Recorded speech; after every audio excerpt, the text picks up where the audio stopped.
کاروبار بھی اچھا ہو جائے، رزق میں برکت ہو جائے، ٹینشنیں دور ہو جائیں، ذلیل نہ ہوں، عزتیں بڑھ جائیں، کلمہ مل جائے، میں نبی پاک کا دیدار ہو، جب تک زندہ رہوں مدینے جاتا رہوں، اور خواب میں آقا کی زیارت بھی ہو جائے، پھر نبی پاک جنت میں ساتھ لے جائیں، پھر بچتا کیا ہے؟ جو شخص، بہت سارے ایسے لوگ ہوں گے جو کاروباری مشکل کا، آج کل مہنگائی بھی بہت ہے، گزارا بھی نہیں ہو رہا، تو غور سے وظیفہ لے جائیں، کل سے کرنا شروع کر دیں کہ جو شخص طلوع آفتاب کے وقت سورج کی طرف رخ کر کے بسم اللہ الرحمن الرحیم 300 بار اور درود شریف 300 بار پڑھے، اللہ تعالیٰ اس کو ایسی جگہ سے رزق عطا فرمائے گا جہاں اس کا گمان بھی نہیں ہوگا، اور روزانہ پڑھنے سے انشاءاللہ عز و جل 1 سال کے اندر امیر و کبیر ہو جائے گا۔ وظیفہ پھر ریپیٹ کر دیتا ہوں، غور سے سن لیں۔ پہلے فجر کی نماز ادا کرنی ہے، اس کے بعد جب فجر کا وقت ختم ہونے لگے تو سورج طلوع ہوتا ہے، سورج طلوع ہونے کا وقت ہے، اس وقت آپ نے سورج کی طرف رخ کر کے ہاتھ میں تسبیح لینی ہے، 300 بار بسم اللہ الرحمن الرحیم،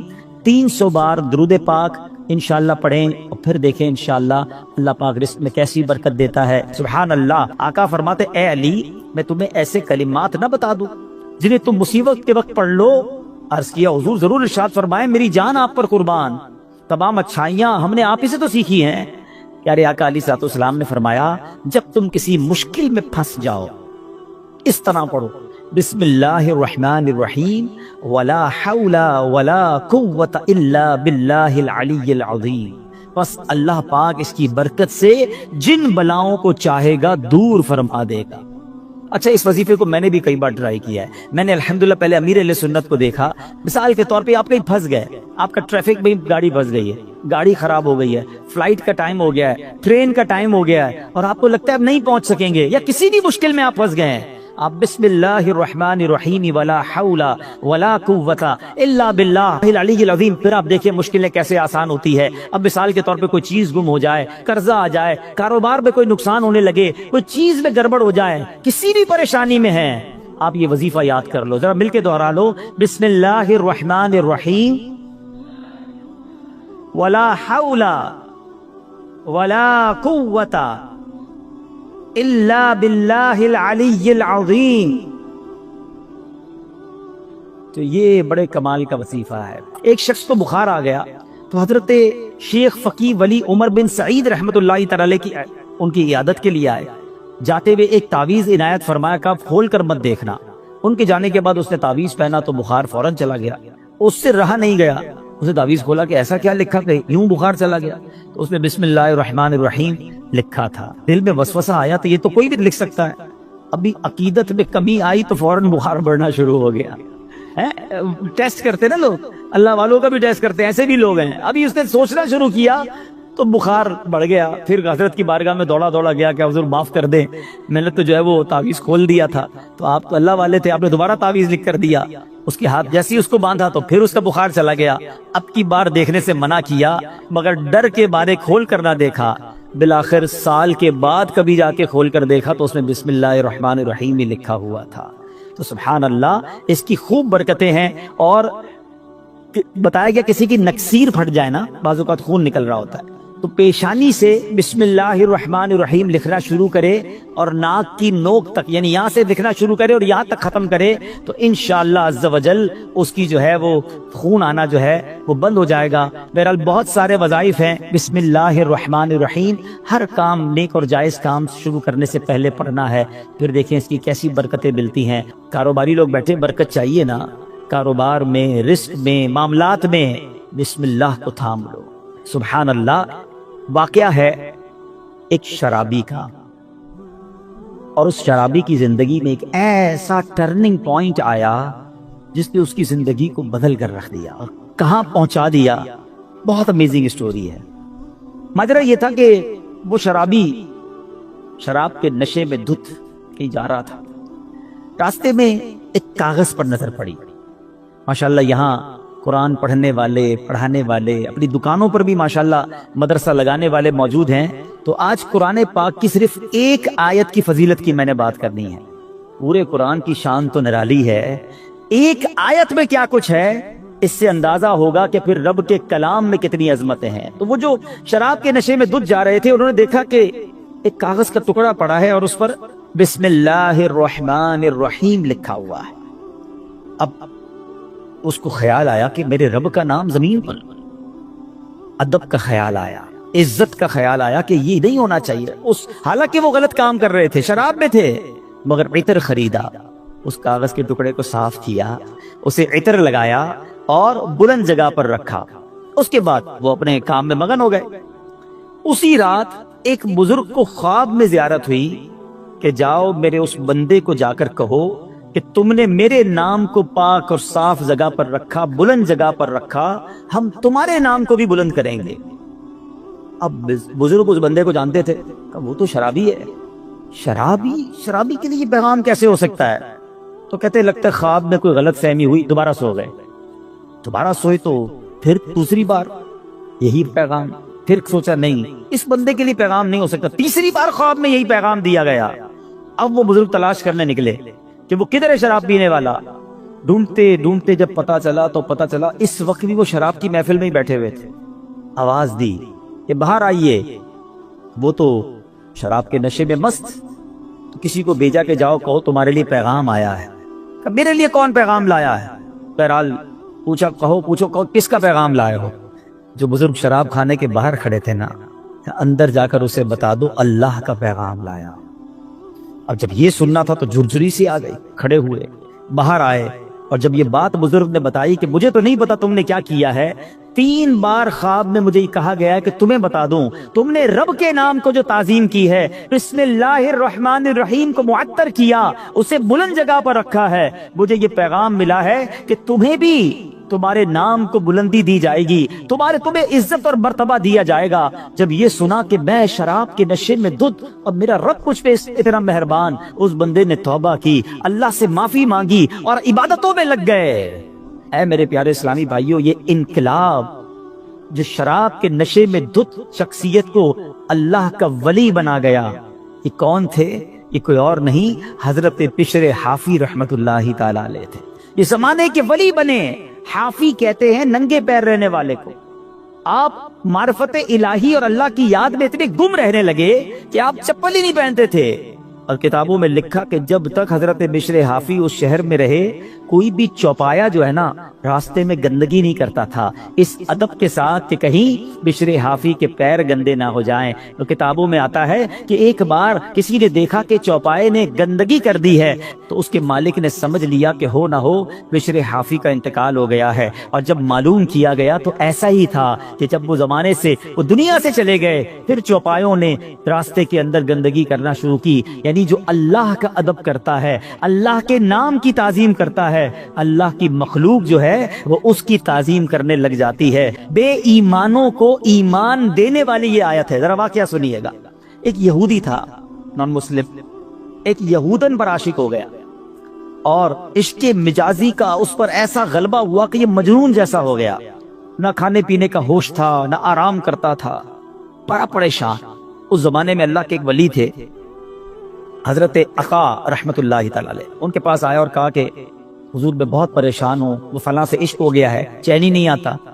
اب اللہ والے تھے، آپ نے ایک کاغذ کے ٹکڑے پر بسم اللہ الرحمن الرحیم لکھا اور کہا یہ کھا جاؤ۔ اس نے وہ کاغذ کا ٹکڑا نگل لیا کہ شاید میرا کام بچ جائے گا۔ سچی بات ہے، اس کا کام بن گیا۔ ہوا یہ کہ جیسے ہی اس نے کاغذ کو نکلا نا، اس کے دل کی دنیا ہی بدل گئی، ایمان کی مٹھاس ملنے لگی اور اس کے دل میں نور ظاہر ہو گیا۔ عورت کے عشق کو چھوڑا اور کہتا حضور بس اب مجھے کچھ اور نہیں چاہیے، جس رب کا نام اندر گیا ہے اب کلمہ پڑھائیے، مجھے مسلمان کر دیجئے۔ صرف بسم اللہ الرحمن الرحیم کاغذ میں لکھا ہوا پیٹ میں جاتا ہے۔ اب اس یہودن کو پتہ چل گیا کہ میرا عاشق تو مسلمان ہو گیا ہے۔ وہ بھی حضرت کی بارگاہ میں آئی اور کہا کہ میں ہی وہ عورت ہوں کہ جس کے عشق میں وہ مبتلا تھا، وہ مسلمان ہو گیا ہے۔ اب مجھے خواب میں روزانہ کوئی کہنے والا کہتا ہے کہ اگر تجھے جنت میں اپنا ٹھکانہ دیکھنا ہے نا تو جا اور حضرت عطا کے پاس جا، تجھے اپنا جنت میں ٹھکانہ دکھائیں گے۔ تو حضرت میں آپ کے پاس آئی ہوں، بتائیے جنت کہاں ہے؟ حضرت عطا نے کہا کہ جنت کا ارادہ ہے تو پہلے تجھے اس کا دروازہ کھولنا پڑے گا نا، جنت میں جانا ہے تو ڈور اوپن کر۔ تو وہ کہتی جنت کا دروازہ میں کیسے کھولوں؟ فرمایا بسم اللہ الرحمن الرحیم پڑھ۔ آپ نے فرمایا جنت کا دروازہ کھولنا ہے نا، بسم اللہ الرحمن الرحیم پڑھ۔ جیسے ہی اس نے بسم اللہ الرحمن الرحیم پڑھا، دل میں نور بڑھنے لگ گیا۔ کہتی حضور بس اب مجھے اسلام میں داخل کیجئے۔ اس نے کلمہ پڑھا اور بسم اللہ شریف کی برکت سے وہ بھی مسلمان ہو گئی۔ اسی رات جب وہ نو مسلم خاتون جو ہے رات کو سوئی تو خواب پہ جنت میں داخل ہوئی، خوبصورت محل دیکھا، گنبد دیکھے، ایک گنبد پر لکھا تھا بسم اللہ الرحمن الرحیم لا الہ الا اللہ محمد الرسول اللہ۔ عورت نے یہ الفاظ پڑھے تو کسی پکارنے والے نے کہا اے پڑھنے والی، اللہ پاک نے یہ سب تجھے عطا فرما دیا ہے۔ آئے ہائے ہائے، بسم اللہ کی برکت ہے، ہم نے پائی جنت ہے، کتنی اچھی قسمت ہے، یہ سب رب کی رحمت ہے۔ تو بسم اللہ الرحمن الرحیم کی تو کیا ہی بات ہے۔ پیارے اسلامی بھائیوں، ایک پوری آیت، یہ یاد رہے، شاید بہت سارے لوگوں کو پتہ نہیں ہوتا کہ دو سورتوں کے درمیان فاصلے کے لیے بسم اللہ الرحمن الرحیم کو اتارا گیا، اور یہ آیت قرآن پاک میں ایک جگہ قرآن کا حصہ بھی ہے، پارہ 19 سورہ نمل، اور یہ آیت کا حصہ ہے، اور اس کے معنی کیا ہے؟ اللہ کے نام سے ہے جو نہایت مہربان رحم والا۔ اچھا، اس کی فضائل کیسے کہ صحابی رسول حضرت جابر بن عبداللہ رضی اللہ تعالیٰ عنہ فرماتے ہیں کہ جب بسم اللہ شریف نازل ہوئی نا تو بادل مشرق کی طرف دوڑے، بادل مشرق کی سمت دوڑے، ہوائیں رک گئیں، سمندر کو جوش آ گیا، چوپایوں نے غور سے سننے کے لیے اپنے کان لگا دیے، اور شیطانوں کو آسمان سے پتھر مارے گئے، اور اللہ پاک نے فرمایا مجھے میری عزت و جلال کی قسم، جس چیز پر بسم اللہ الرحمن الرحیم پڑھی گئی میں اس میں برکت دوں گا۔ سبحان اللہ۔ آپ کو اندازہ ہے کہ بسم اللہ الرحمن الرحیم میں جامعیت کتنی ہے؟ سنتے جائیے۔ اللہ پاک نے بعض انبیاء کرام پر مختلف کتابیں اور صحائف نازل فرمائے جن کی تعداد 104 ہے، ٹھیک ہے؟ ان میں سے 60 صحیفے حضرت شعیب علیہ السلام پر، 30 صحیفے حضرت ابراہیم علیہ السلام پر، 10 حضرت موسیٰ علیہ السلام پر تورات شریف اترنے سے پہلے نازل ہو گئے تھے۔ پھر 4 بڑی کتابیں ہیں، تورات شریف، زبور شریف، انجیل مقدس اور قرآن مجید، ٹھیک ہے؟ اچھا، ان تمام صحیفوں کے مضامین قرآن پاک میں ہیں۔ قرآن پاک کے سارے مضمون سورہ فاتحہ میں ہے، اور سورہ فاتحہ کا سارا مضمون بسم اللہ الرحمن الرحیم میں ہے۔ اور سنو، بسم اللہ الرحمن الرحیم کا سارا مضمون بسم اللہ کے حرف با میں موجود ہے، اور اس کے معنی کیا ہے؟ بی کان ما کان و بی یکون ما یکون، یعنی جو کچھ بھی ہے مجھ یعنی اللہ پاک ہی سے ہے، اور جو کچھ ہوگا مجھ یعنی اللہ پاک سے ہی ہوگا۔ اللہ اکبر۔ یہ کمال ہے بسم اللہ الرحمن الرحیم کا کہ تمام صحیفوں اور قرآن مجید کا نچوڑ اس کے اندر موجود ہے۔ اور سبحان اللہ، بسم اللہ کے فضائل کتنے ہیں؟ امام فخر الدین رازی رحمۃ اللہ تعالی فرماتے ہیں بسم اللہ الرحمن الرحیم کے 19 حروف ہیں، ٹھیک ہے؟ اور دوزخ پر عذاب دینے والے فرشتے بھی 19 ہیں۔ تو آپ فرماتے ہیں کہ امید ہے ایک ایک حرف کی برکت سے ایک ایک فرشتے کا عذاب دور ہو جائے گا۔ بسم اللہ پڑھتے رہا کرو۔ اچھا، آپ فرماتے ہیں دن میں کتنے گھنٹے؟ دن رات میں 24 گھنٹے ہیں۔ فرماتے 5 گھنٹے 5 نمازوں میں گھیر لیے، 19 گھنٹوں کے لیے بسم اللہ الرحمن الرحیم کے 19 حروف عطا فرمائے۔ پس جو خوش نصیب بسم اللہ الرحمن الرحیم کا ورد کرتا رہے اور نماز 5 وقت پڑھتا رہے، اس کا ہر گھنٹہ عبادت میں کاؤنٹ ہوتا رہے گا۔ تو یہ کمال کا وظیفہ ہے۔ نارملی ہماری توجہ اس طرف نہیں جاتی ہے۔ اچھا، بعض اوقات ہم لوگ کہتے ہیں ہمارے کام ادھورے رہ جاتے ہیں، کام شروع کرتے ہیں، ڈیل بنتے بنتے رہ جاتی ہے، کام ادھورا رہ جاتا ہے، پوری نہیں ہو پاتی ہماری بات۔ سنیے، اللہ پاک کے پیارے اور آخری نبی صلی اللہ تعالیٰ علیہ وسلم نے فرمایا جو بھی اہم کام بسم اللہ سے شروع نہیں کیا جاتا وہ ادھورا رہ جاتا ہے۔ غور فرمائیے، یہ کیسی محرومی ہے۔ اگر اچھی اور اہم کام سے پہلے بسم اللہ نہ پڑھی جائے تو کام ادھورے رہ جاتے ہیں، اس پہ برکت نہیں ہوتی۔ اب ہو سکتا ہے کہ ذہن میں خیال آئے کہ میں تو بسم اللہ نہیں پڑھتا، پھر بھی کام پورے ہو جاتے ہیں۔ اس کا جواب یہ ہے کہ کام کا بظاہر پورا ہو جانا اور بات ہے، اور اس میں برکت کا نہ ہونا اور۔ مثلا کسی نے بغیر بسم اللہ کے کھانا کھایا، کھانا پیٹ میں بھی گیا، پیٹ بھر بھی گیا، لیکن اب اس میں برکت اسے حاصل نہیں ہوگی، کھانا پوری طرح ہضم نہیں ہوتا، یا بعض اوقات جزو بدن نہیں بنتا، بہت ساری جناب اس میں پرابلم رہتی ہیں۔ تو بہرحال ہمیں جو ہے بسم اللہ شریف کا ورد کرنا چاہیے، اور ایسے ایسے واقعات اس کے فضائل میں کتابوں میں لکھے۔ امیر اہل سنت نے اپنی شورۂ آفاق کتاب فیضان سنت میں ایک کمال کا واقعہ لکھا کہ ایک مبلغ جو ہے، ایک داعی جو ہے، بسم اللہ کے فضائل بیان کر رہے تھے، ایک غیر مسلم عورت بھی بیٹھی تھی، لڑکی نے سنا کہ بسم اللہ کی اتنی فضیلت ہے، اب اس نے جناب اسلام قبول کر لیا، اب اس کی زبان پر ہر وقت بسم اللہ رہتا تھا۔ تو اب جو اس کا والد تھا نا، غیر مسلم تھا، وہ بڑا غصے میں آیا، طرح طرح کی تکلیفیں دینے لگا کہ کسی طرح اپنی بیٹی کو جو ہے وہ تکلیف دے کر اسلام سے پھیر لے، اور اگر نہیں مانتی تو اب اس پر کوئی الزام لگائے تاکہ یہ قتل کر دی جائے۔ تو لڑکی کا باپ جو بادشاہ کا وزیر تھا، ایک دن اس نے شاہی مہر والی انگوٹھی اپنی بیٹی کو رکھنے کے لیے دی۔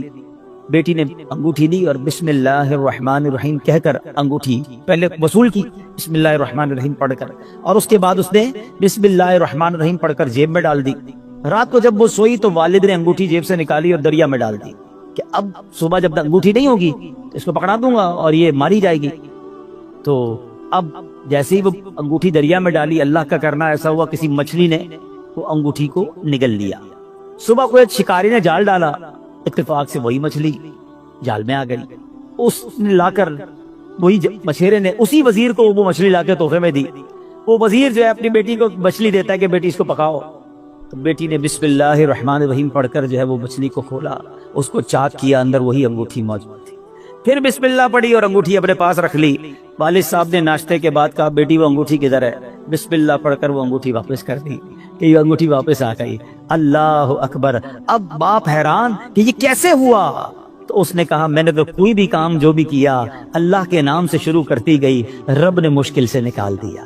ہمارا پرابلم یہی ہے، ہم بہت ساری فضول باتیں کرتے ہیں، اللہ کا ذکر نہیں کرتے، اللہ کا نام نہیں لیتے۔ اپنے ہر جائز کام سے پہلے بس عادت بنا لو، بسم اللہ الرحمن الرحیم، بسم اللہ الرحمن الرحیم، پھر آپ اس کی انشاءاللہ برکتیں دیکھیں گے۔ سبحان اللہ! یہ جو ہم کھانا کھاتے ہیں نا، اس کے بارے میں آتا ہے کہ کھانے سے پہلے پیارے آقا علیہ السلام فرماتے ہیں کہ جس کھانے پر بسم اللہ نہ پڑھی جائے وہ کھانا شیطان کے لیے حلال ہو جاتا ہے، یعنی بسم اللہ نہ پڑھنے کی صورت میں شیطان اس کھانے میں شریک ہو جاتا ہے۔ ایک بار کیا ہوا کہ حضرت ابو ایوب انصاری فرماتے ہیں کہ ہم نبی پاک کے ساتھ حاضر تھے، کھانا پیش کیا گیا، ابتدا میں بڑی برکت ہو رہی تھی کھانے میں، اور تھوڑی دیر ہوئی تو بڑی بے برکتی شروع ہو گئی۔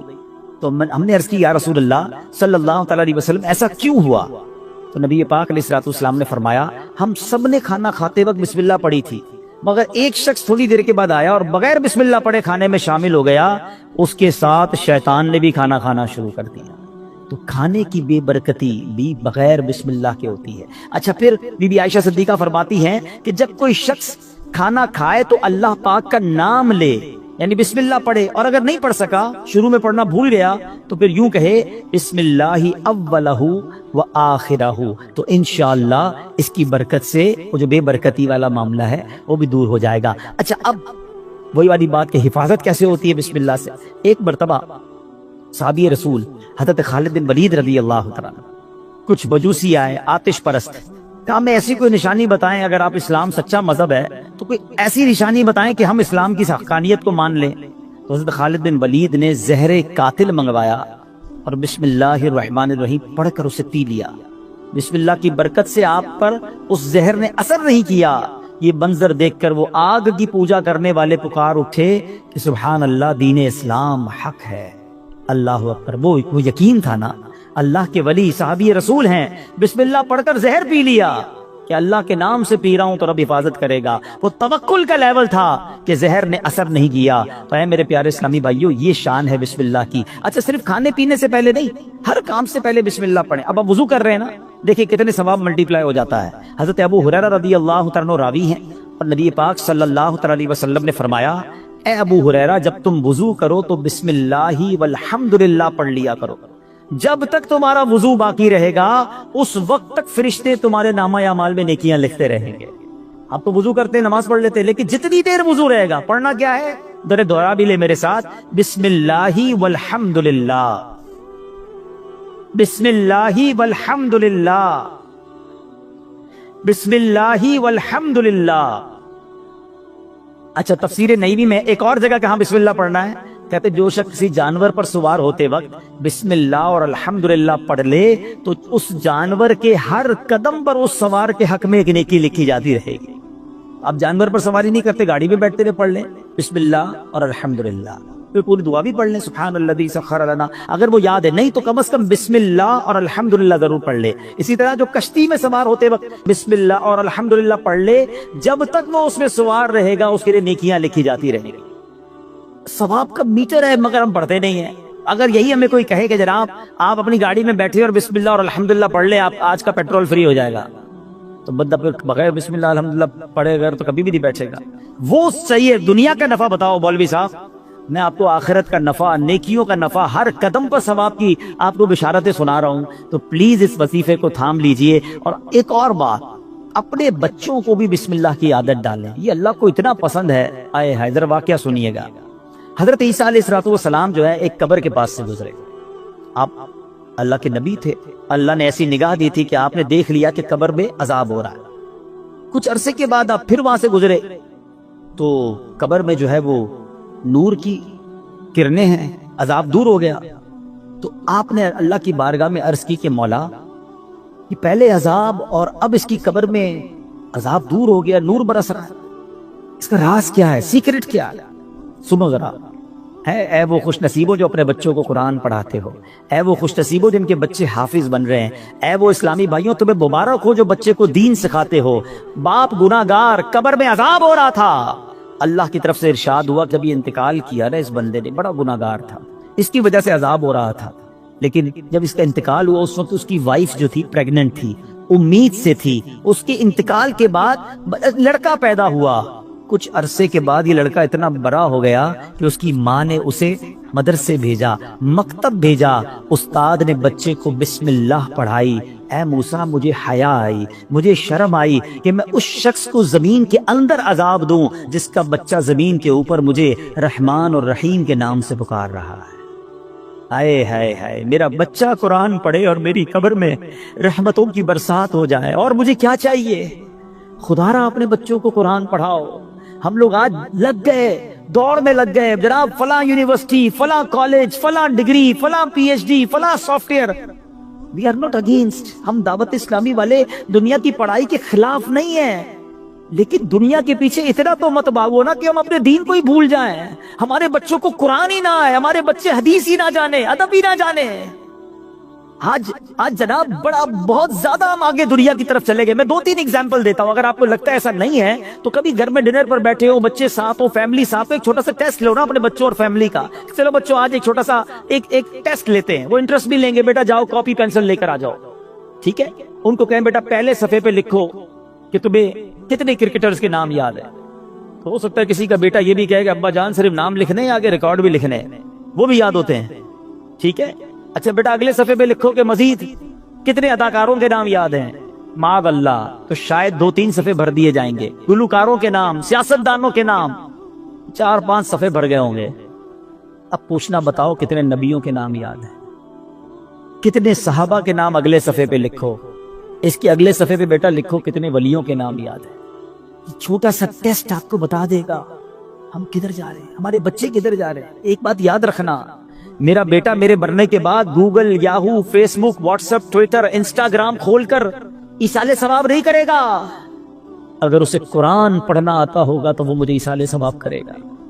اپنے بچے کو قرآن سکھائیے، قرآن کی تعلیم دیجیے، اور پھر سبحان اللہ، کچھ لوگ کیا کرتے ہیں اپنے بچوں کو دین سے دور کرتے ہیں، اور تھوڑے دنوں بعد جب بچہ جوان ہوتا ہے تو سر پکڑ کے رو رہے ہوتے ہیں کہ بچہ میرا ادب نہیں کر رہا، بچہ جناب بڑا عجیب عجیب باتیں کرنے لگ گیا۔ ہمارے پاس آتے لوگ، ہم پتہ غلطی کرتے ہیں۔ واللہ آپ اپنے بچے کو دین کے حوالے کر دو، جب وہ دین پڑھے گا تو دین اس بچے کو آپ کے حوالے کر دے گا۔ قرآن کہے گا ماں باپ کا ادب کرو، انہیں اف نہ کہنا۔ نبی پاک کی حدیث پڑھے گا تو وہاں سکھایا جائے گا کہ محبت سے اپنے ماں باپ کو دیکھو گے تو جنت کا ثواب ہے۔ ارے وہ اونچی آواز میں آپ سے بات نہیں کرے گا کہ ماں باپ ناراض ہو گئے، تو نبی پاک نے فرمایا جس کے ماں باپ راضی اس سے اس کا رب راضی، جس سے ماں باپ ناراض اس سے اس کا رب ناراض۔ تو پتہ یہ چلا بچہ دیندار بن گیا تو انشاءاللہ میرا بھی با ادب بن جائے گا، بچہ میرا بھی فرما بردار بن جائے گا۔ اگر میں نے اپنے بچے کو دین سے دور کیا تو کبھی وہ میرے ہی آگے کھڑا ہو جائے گا۔ دنیا میں ایک دستور سا بن گیا ہے، سب کے لیے نہیں کہتا مگر میجورٹی ایسا دیکھا گیا کہ جب بچہ دنیا میں ترقی کرتا ہے نا تو ماں باپ کو ڈر لگتا ہے کہ کہیں بچے کو برا نہ لگ جائے۔ بڑا افسر ہے، بڑا جناب نام والا ہے، بڑی ڈگری والا ہے، سب کے لیے نہیں کہہ رہا ہے، ماں باپ ڈرتے ہوئے بات کرتے کہ جناب برا نہ لگ جائے۔ اور جب بچہ دین میں بڑا ہو جاتا ہے نا، عالم بن جائے، مفتی بن جائے، تو اب اس عالم اور اس مفتی کو ڈر لگتا ہے کہ کہیں میرے ماں باپ ناراض نہ ہو جائے۔ یہ فرق سمجھو۔ تو اپنے بچے کو قرآن پڑھائیے، دین سکھائیے۔ یہ بچہ آپ کا نیک بن گیا نا، خدا نہ خواستہ اگر میرے گناہوں کی سبب اگر کوئی گڑبڑ قبر میں ہو بھی گئی نا، تو نیک اولاد کی دعا، نیک اولاد کا عمل جو ہے وہ انشاءاللہ مغفرت کا ذریعہ بن جائے گا۔ تو اپنی اولاد کو اپنے لیے ہمیں صدقہ جاریہ بنانا ہے۔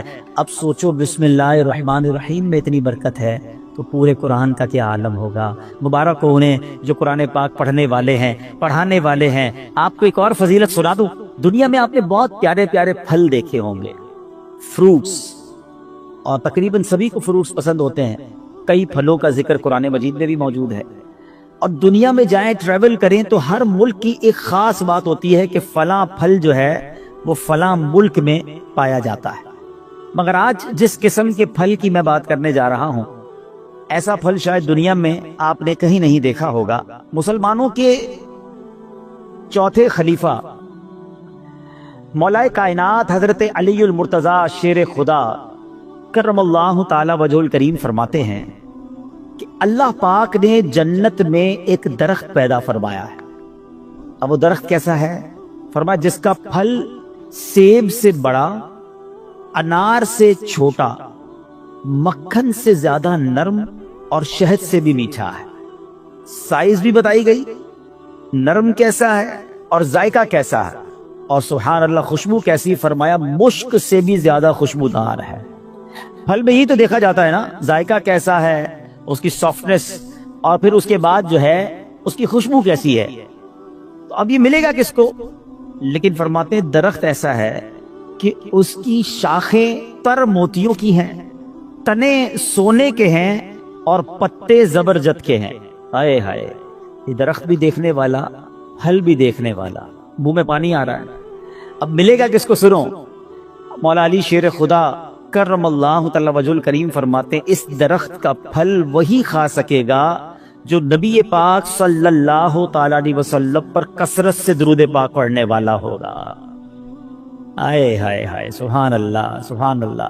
یہ ہے درود پاک، وہ تو نہایت سستا سودا بیچ رہے ہیں جنت کا، وہ تو نہایت سستا سودا بیچ رہے ہیں جنت کا، ہم مفلس کیا مول چکائیں، اپنا ہاتھ ہی خالی ہے۔ اللہ اکبر، درود پاک تو جنت میں لے جانے والا وظیفہ ہے۔ بلکہ میں ایک بات کہوں کہ ذرا ایک بار کبھی اکیلے میں بیٹھ کر اگر آپ سے میں سوال کروں کہ آپ کیا چاہتے ہیں، آپ کی ڈیزائرز کیا ہیں، آپ کی خواہشیں کیا ہیں، نوٹ کریں۔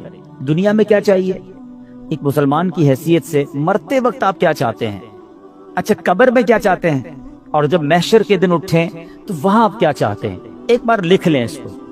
اب میں آپ کو کئی حدیثوں کا نچوڑ پیش کرنے جا رہا ہوں، بہت ساری حدیثیں ہیں، اس کا عطر پیش کر رہا ہوں، اور غور سے سنتے جائیے، اور ہو سکے تو ہر جملے کے بعد سبحان اللہ کہتے جائیے، طبیعت ہری بھری ہو جائے گی۔ اگر آپ چاہتے ہیں کہ آپ کے کاروبار میں رزق میں برکت ہو جائے تو درود پاک پڑھیے۔ آپ چاہتے ہیں آپ کی بیماری دور ہو جائے، آپ درود پاک پڑھیے۔ آپ چاہتے ہیں آپ کی ٹینشن دور ہو جائے، آپ درود پاک پڑھیے۔ آپ چاہتے ہیں آپ کی عزت میں اضافہ ہو جائے، آپ درود پاک پڑھیے۔ اور سنیں، آپ چاہتے ہیں مرتے وقت کلمہ نصیب ہو اور نبی پاک کا دیدار ہو جائے، آپ درود پاک پڑھیے۔ آپ چاہتے ہیں قبر میں نبی پاک کا جلوہ نصیب ہو جائے، آپ درود پاک پڑھیے۔ سنیے، محشر کے دن نبی پاک کے پرچم تلے اٹھنا چاہتے ہیں تو درود پاک پڑھیے۔ آقا کے پیچھے پیچھے جنت میں جانا چاہتے ہیں تو درود پاک پڑھیے۔ اور سنو سنو، نبی پاک کا دیدار کرنا چاہتے ہیں تو درود پاک پڑھیے۔ مدینے جانا چاہتے ہیں اور بار بار جانا چاہتے ہیں تب بھی درود پاک پڑھیے۔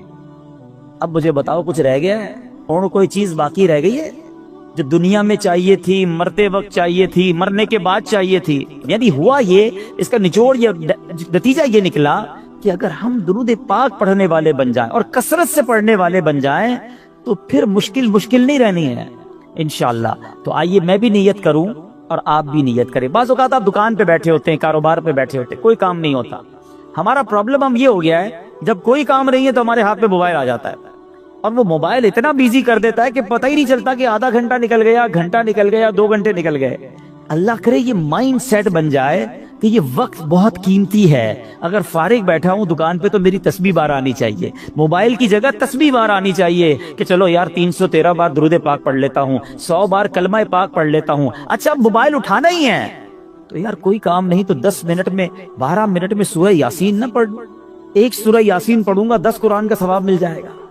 اب سوچیں, کاروباری ہو نا تو بنو نا کاروباری کہ تھوڑی تھوڑی دیر میں کیا کیا کما سکتا ہوں, کتنی فضیلتیں کما سکتا ہوں. تو اللہ کرے اپنے وقت کا صحیح استعمال کرنے والے ہم بن جائیں اور میری اور آپ کی زبان ذکر و درود سے تر رہنے لگے. اچھا اس کا بینیفٹ یہ بھی ہوگا, آخرت میں تو اجر ملے گا, اللہ کی رحمت سے کاروبار پر بھی برکتیں نازل ہونا شروع ہو جائیں گی.